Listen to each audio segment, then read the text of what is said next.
Joining us now from New York, you can read her in the Fiscal Times. You can follow her on Twitter at Liz Peek, is noted author and columnist Liz Peek. You can also go to lizpeek.com. Liz, good to have you. Thank you. Good morning. I tell you what, I want to start with the Clinton files. May we, Liz? I am so excited, Liz, about this campaign. I mean, I hated the Romney campaign. I hated the McCain campaign. I hated the Dole campaign. I had to sit through it day after day. It was like a Chinese water torture. This campaign, I am fired up because... So your day has come. My day has come. I'm so excited.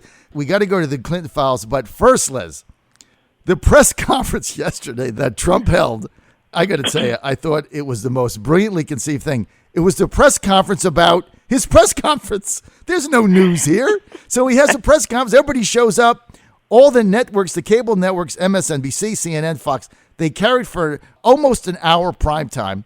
He calls them all out, calls them sleazes, blasts them for his dishonesty, and then reads off the litany of people he's given money to.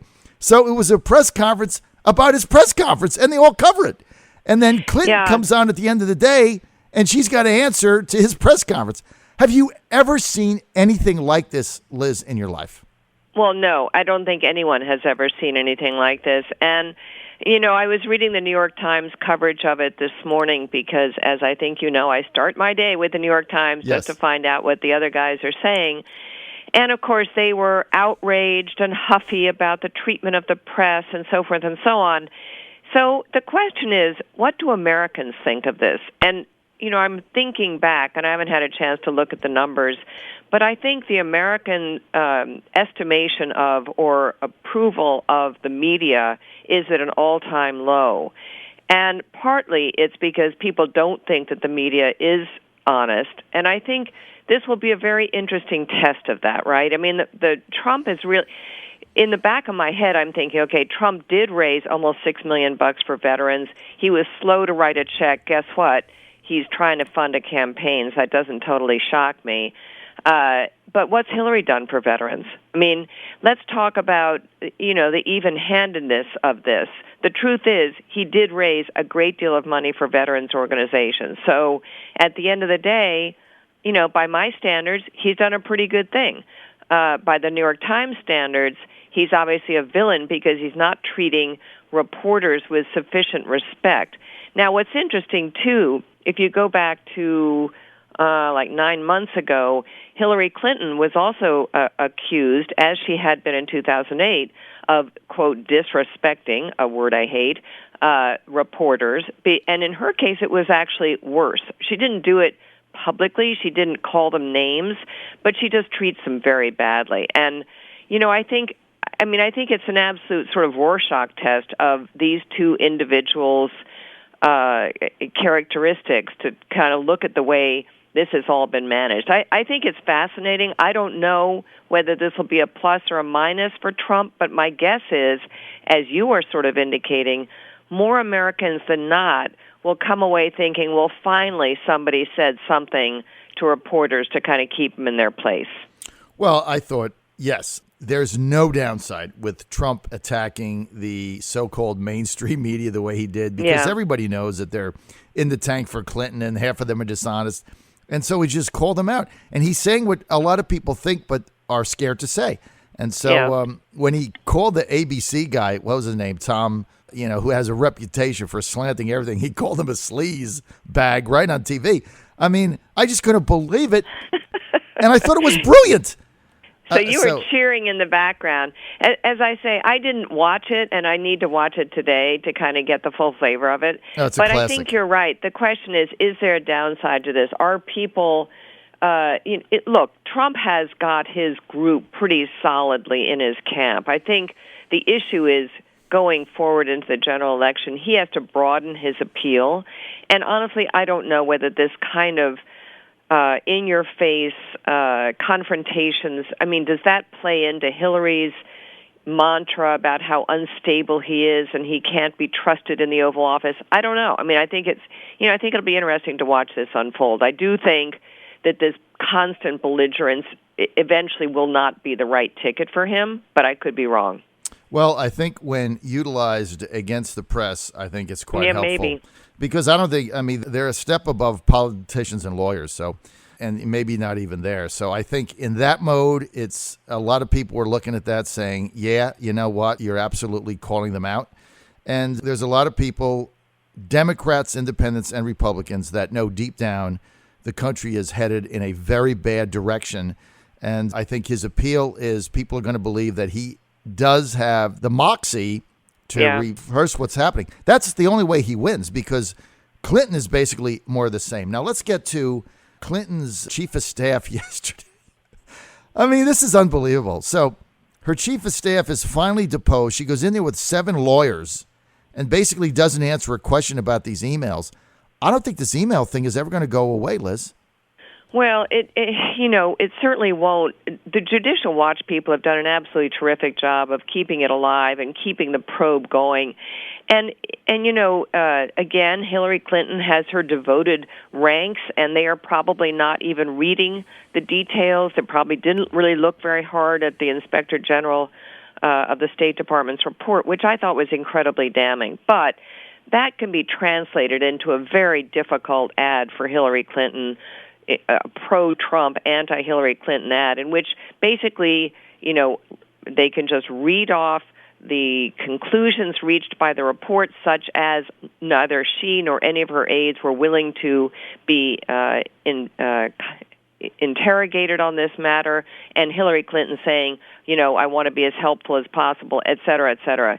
This was obviously, and I think it came through even of it today, an effort of Hillary Clinton to fly under the radar. The truth is, we still don't know the full extent of what was contained in those 30,000 emails that she deleted, which is destruction of government property. I think that's sort of the next issue that really needs to arise here, is her handling of government documents. This is not over. You're totally correct.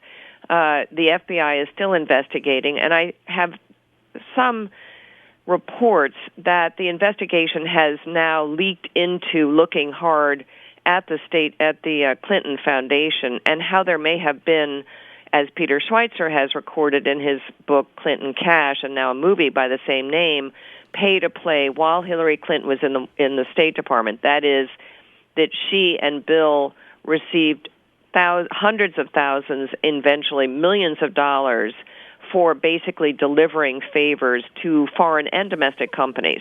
In other words, that companies were pouring tens of millions of dollars into the foundation who had business before the State Department. Something, by the way, that Obama anticipated and set up sort of some strictures about of the reporting of that, so that she couldn't get away with it, but she circumvented those.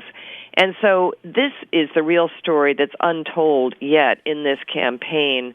It's amazing to me that no one has gone there, that not in one of those debates did any reporter say, Mrs. Clinton, what about these allegations in the foundation? Because frankly, they'd be better off if they laid it to rest, if they somehow got it out there, discussed it, and then moved on, because this is going to come up, I suspect. Trump will not hold back, for sure. It'll come up during the general election, and it's going to be very difficult for her to get around. Liz, you had a column the other day on Terry McAuliffe's ties to the Clinton Foundation. I was hoping you would share some of your thoughts with our audience. Well, again, this is just another example of how the Clinton Foundation has swept up and sort of been a resting place for all the Clinton apparatchiks who have long circled around this power couple and gotten rich off of them.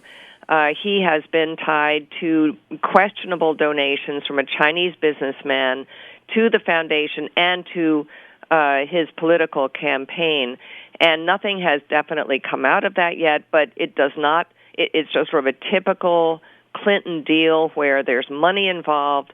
Their close associate, Terry McAuliffe, who's now the Virginia governor, don't need to tell you, and allegations that these donations may have been made for improper reasons. By the way, it was amazing to me. This Chinese businessman is a Chinese citizen, and we have laws against donations from foreign people and companies to political campaigns. But because he is also a registered alien here, he was able to make those donations. Frankly, I've never heard of that before. So that's on my to-do list to kind of follow up on that, because that seems like a real easy way to get around the system. But in any case, it is just another sort of reminder that the Clinton Foundation, which, as I say, has remarkably not been raised by Bernie Sanders, who certainly could use a little extra ammunition right now, or anybody else in the course of this campaign, has long been a vehicle for personal aggrandizement and enrichment for the Clintons, as opposed to primarily a philanthropic enterprise. And if anybody, doesn't believe that, I really encourage them to see this movie, Clinton Cash, which really just lays out example after example of where the Clintons went to bat for usually a foreign company. Meanwhile, that company would all of a sudden engage Bill Clinton sight unseen for $500,000 speaking fee, and at the same time start donating tens of millions of dollars to the Clinton Foundation. And it's the repeated pattern of such activities, and then, of course, the favor is delivered down the road, that just make you kind of really horrified. I mean, the idea that this woman could be elected president of the United States is just beyond imagining. And by the way, when this book came out a year ago, reporters from the Journal, Wall Street Journal, the Washington Post, and the New York Times scurried about to try and run down these allegations in an effort, I'm sure, to disprove them, and they never did. I mean, basically, the New York Times ended up running full-page story on this particular instance, which is perhaps the worst and most horrifying, where a Russian company gets control of one of the biggest sources of uranium in the United States, a definite security issue, and through the assistance of Hillary Clinton, while at the same time making very substantial donations to the foundation through a Canadian subsidiary, so it was off the record. I mean, nobody saw it, nobody even knew about it until it came to light through the reporting of Peter Schweitzer. It's a pretty bad story, and people should go see this movie. Well, we should definitely do that. And one of the things you said in your column is you outlined how Bill Clinton earned $105 million from 542 speeches from 2001 to 2013. Now, we can do the math. That's $200,000 a speech from 2001 to 2013. So you go and you deliver a speech. Your expenses are paid. You get $200,000. And those speeches were done with companies that were engaged with the Clinton Foundation and that Hillary was helping. So she would aid somebody behind the scenes, and then they'd pay him $200,000 to make a speech. I mean, the whole thing's a scam. Well, generally speaking, the fees while she was Secretary of State got as high as $500,000 per speech. A good example is a big Swiss bank that had a tax problem with the U.S. IRS and asked Hillary Clinton to intercede, and indeed she did. And sure enough, Bill Clinton gets hundreds of thousands of dollars.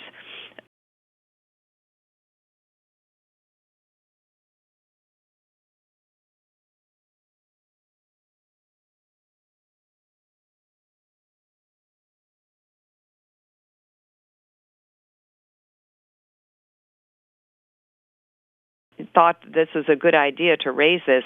Honestly, I can't imagine. It makes my head hurt.